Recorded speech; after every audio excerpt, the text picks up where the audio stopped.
Hello friends, இன்றைக்கி நம்ம இந்த வீடியோவில் மாண்புமிகு முதலமைச்சரின் ஊட்டம் தரும் காய்கறி தோட்டம் அப்படின்ற அந்த திட்டத்தில் இந்த காய்கறி தோட்டத்துக்கு தேவையான திங்ஸ் எல்லாம் எங்கே வாங்கலான்றதை பற்றி, எப்படி வாங்கலான்றதை பற்றி நான் ஏற்கனவே உங்களுக்கு ஒரு வீடியோ போட்டிருந்தேன். அதே மாதிரி இந்த வீடியோவில் நம்ம இந்த மாடித்தோட்டம் கிட்ட நம்ம போய் எப்படி வாங்கிட்டு வரலாம், வாங்கிட்டு வந்து அது எப்படி வந்து கரெக்டான மண்கலவை கலந்து செடியை நட்டலாம், விதைகளை ஊன்றி செடி வளர்க்கலாம் அப்படின்றத பற்றி இந்த வீடியோவில் நம்ம பார்க்க போகிறோம். வாங்க போகலாம். இப்போ எங்கள் வீட்டுக்கு நியர்பையாக தோட்டக்கலைத்துறை எங்கே இருக்குதுன்னா படப்பையில் தான் இருக்குது. அதனால் நாங்கள் படப்பை போகிறோம். இப்போ இந்த படப்பையில் இந்த வாட்டர் டேங்க் இருக்கு இல்லைங்களா, இதுக்கு பக்கத்தில் தான் இருக்குது நம்ம வாங்க வேண்டிய அந்த தோட்டக்கலைத்துறையோட ஆஃபீஸு. இங்கே போனோம்னா இங்கே பாருங்கள், இங்கே எல்லாமே இங்கே இருக்குது. நம்ம ஏற்கனவே நாங்கள் புக் பண்ணிட்டதால் நம்ம நேரடியாக போய் நம்மளுக்கு வந்திருக்க மெசேஜ் சொல்லிவிட்டு நம்ம இதை வாங்கிக்கலாம். நான் 2 கிட்டு வாங்கியிருக்கேன். இந்த 2 கிட்டுக்குள்ளேயும் என்ன இருக்குது, அதுக்கு என்னென்ன செடிங்க கொடுத்துருக்காங்கன்றதை நான் உங்களுக்கு காட்ட போகிறேன். இப்போ இங்கே பாருங்கள், இந்த 2 கிட்டுக்குள்ளே 2 கவர் கொடுத்துருப்பாங்க. அதில் ஏற்கனவே நம்ம சொல்லியிருந்தோம், விதைகள் தருவாங்க, அசோஸ்பயர் எல்லாம் தருவாங்க, ஒரு கையேடு தருவாங்க, அதுக்கப்புறம் இந்த கோகோ பீட்டு தருவாங்க. எல்லாமே சொல்லியிருந்தோம். எந்த அளவில் கொடுப்பாங்கன்றது நான் சொல்லியிருந்தேன் இல்லைங்களா. இப்போ பாருங்கள், அதை நம்ம ஓப்பன் பண்ணி பார்க்கலாம். இப்போ இந்த பையில் கோகோ பீட்டும், அதுக்கப்புறம் நம்ம செடிகள் வைப்பதற்கு தேவையான அந்த பைகளும் இருக்குது.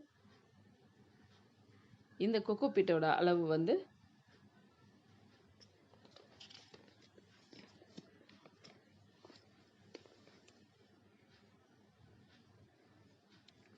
12 கிலோ. இங்கே பாருங்கள், இந்த பைகள் 6 பைகள் இருக்குது. இதில் நம்ம காய்கறிகள் வளர்க்கலாம், கீரை வகைகளை வளர்க்கலாம். ரொம்பவே நல்லா யூஸ்ஃபுல்லாக இருக்கும் இந்த 6 பைகள். இந்த 12 கிலோ சொன்னேன் இல்லைங்களா, இந்த 12 கிலோவும் 2 கிலோவாக போட்டிருந்ததா ஒரு சில வீடியோவில் சொல்லியிருந்தாங்க. ஆனால் 2 கிலோவா இல்லைங்க. நாங்கள் வாங்கும்போது மொத்தமே இந்த 2 ஸ்கொயர் தான் இருந்தது. இந்த 2 ஸ்கொயர்லேயே 12 கிலோவையும் அதில் இருந்தது. அதுக்கப்புறம் இந்த பைய பாருங்க,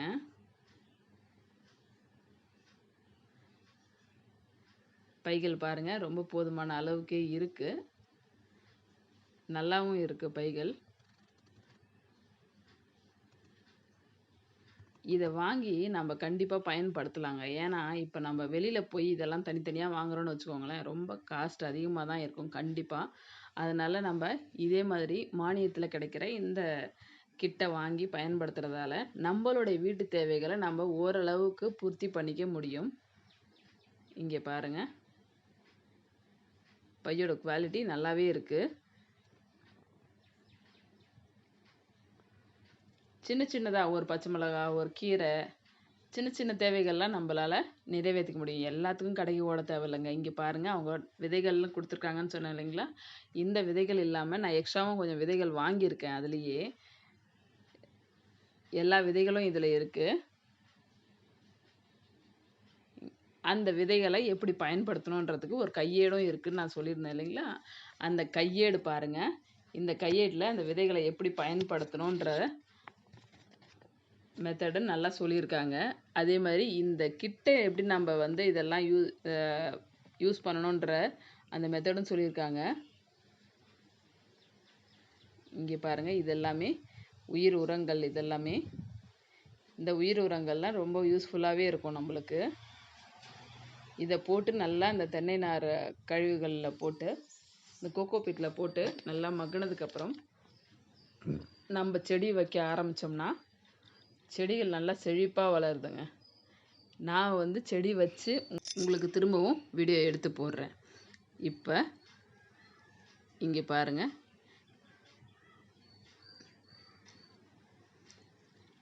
இதெல்லாம் எப்படி பயன்படுத்தலான்றதை பற்றி நான் சொல்ல போகிறேன். அதுக்கு முன்னாடி நம்மளுக்கு இது கூடவே கொஞ்சம் செடிகளும் கொடுத்துருக்காங்க. இங்கே பாருங்கள், நம்ம செடிகளில் நம்மளே செலக்ட் பண்ணிக்கலாம் எந்தெந்த செடிகள் வேணும்னு.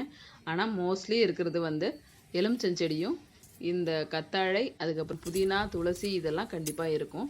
நம்மளுக்கு இது எல்லாமே நெசசரின்றதால நம்ம கண்டிப்பாக எடுத்துக்கலாம்.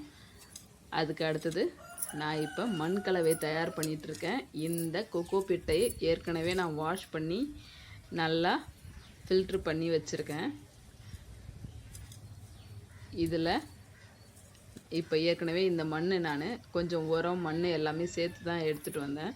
இது கூடவே நான் போட்டு இதில் இருக்க கல் மண் இது எல்லாத்தையும் நீக்கிட்டு, இங்கே பாருங்கள் இவ்வளோ இருந்துச்சு இதில், இது எல்லாத்தையும் எடுத்து போட்டுட்டு இப்போ நாம் இந்த கோகோ பிட்டையும் ஏற்கனவே கழுவி வச்சுருக்க அந்த கோகோ பிட்டையும், ஏன்னா இதில் கொஞ்சோண்டு சால்ட் இருக்கும்னு சொல்கிறாங்க. எனக்கு அந்தளவுக்கு தெரியல. ஆனால் நான் ஃபஸ்ட்டு டைமாக இந்த கோகோ பிட்டை யூஸ் பண்ணுறேன்றதால நான் வாஷ் பண்ணிக்கிட்டேன். ஏன்னா இந்த கையேட்டில் சொல்லியிருந்த மாதிரி நம்ம ஃபாலோ பண்ணிக்கலாம் அப்படின்றதுக்காக. இப்போ இந்த கோகோ பிட்டை இதில் கொட்டி நல்லா கலந்துக்கலாம். இது கூடவே நம்ம இந்த அசோஸ்பைரில்லம், அந்த ட்ரைகோடர்மா விரிவு இதெல்லாம் இருந்தது இல்லைங்களா, இந்த உயிர் உரங்கள் எல்லாத்தையுமே நம்ம இது கூடவே கலந்து நம்ம பயன்படுத்த போகிறோம். வாங்க ஃபஸ்ட்டு கோகோ பிட்டையும் இந்த மண்ணையும் கொஞ்சம் நல்லா கலந்துக்கலாம்.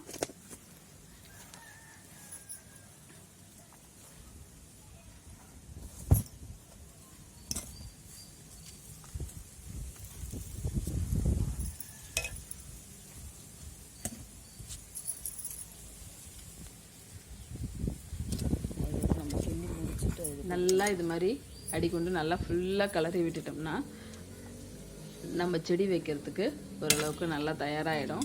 இது கூடவே நம்ம உயிர் உரங்களையும் கலக்க போகிறோம்னு சொல்லியிருந்தேன். அதுக்கு முன்னாடி இதை கொஞ்சம் நல்லா மிக்ஸ் பண்ணிக்கலாம். இந்த சம்மர் வரப்போகுது இல்லைங்களா, இந்த சம்மரில் ஆல்ரெடி வெயில் அதிகமாக தான் இருக்குது. நம்ம இதில் இந்த மாதிரி பயன்படுத்திக்கிறதால, இந்த தோட்டக்கலைத்துறை மூலமாக வாங்குகிற இந்த கிட்டை பயன்படுத்தி செடிகள் வைக்கிறதால நம்மளுடைய சிறு சிறு தேவைகள்லாம் நம்ம இதில் நிறைவேற்றிக்க முடியும். ஒரு பச்சை மிளகா, ஒரு தக்காளி, ஒரு சின்னதாக கீரைங்க, கொத்தமல்லி, புதினா இதெல்லாம் நம்ம வீட்டிலையே வளர்த்துக்கிறதால அடிக்கடி நம்ம கடைக்கு போகணும்னு அவசியம் இல்லை. நம்மளோட சின்ன தேவைகள்லாம் தாராளமாக நிறைவேற்றிக்கலாம். நீங்கள் ஒரு வீட்டில் இப்போ 2 பேர் இருக்கீங்கன்னு வச்சுக்கோங்களேன், ஒருத்தருக்கு 2 கிட்ட கிடைக்கும். அதுமாரி உங்களுக்கு தேவையான அளவுக்கு நீங்கள் கிட்ட வாங்கிக்கலாம். ஃபஸ்ட்டு நம்ம கொஞ்சம் வேலை செய்யணும். வேலை செஞ்சு எல்லாம் ரெடி பண்ணி முடிச்சிட்டோம்னா அதுக்கப்புறம் நம்மளுக்கு ரொம்ப வேலைலாம் இருக்காதுங்க. அடிக்கடி போய் பார்க்குறது மட்டும், பார்த்துட்டு தண்ணி ஊற்றுறது மட்டும் ஊற்றினா போதும். இது இந்த கோகோ பீட்லாம் போடுறதால தண்ணியுமே அப்சர்வேஷன் கம்மியாக தான் இருக்கும். இப்போ நான் இதில் பாஸ்போ பாக்டீரியா, ட்ரைகோடர்மா விரிவு இது எல்லாத்தையும் நான் போட்டு மிக்ஸ் பண்ணுறேன்.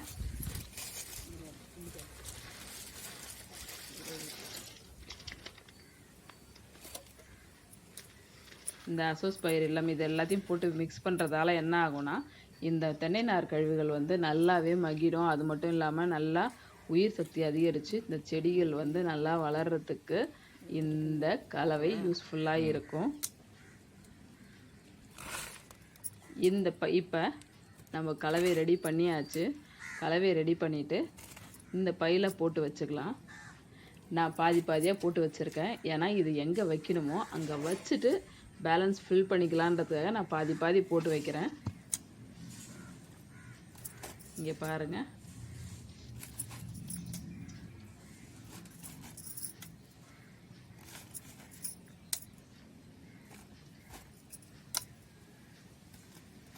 நீங்கள் ஃபுல்லாக தான் ஃபில் பண்ணுறீங்க அப்படின்னா நீங்கள் எங்கே வைக்கணுமோ அந்த இடத்துல வச்சுட்டு அதுக்கப்புறம் ஃபில் பண்ணிங்கன்னா நல்லது. ஏன்னா இந்த பை வீணாகாமல் இருக்கும் நம்மளுக்கு. அதுக்காக தான் ரொம்ப ஃபுல்லாக போட்டுட்டு பையை எடுத்துகிட்டு போனோம்னா பை வீணாகிடும். அதுக்காக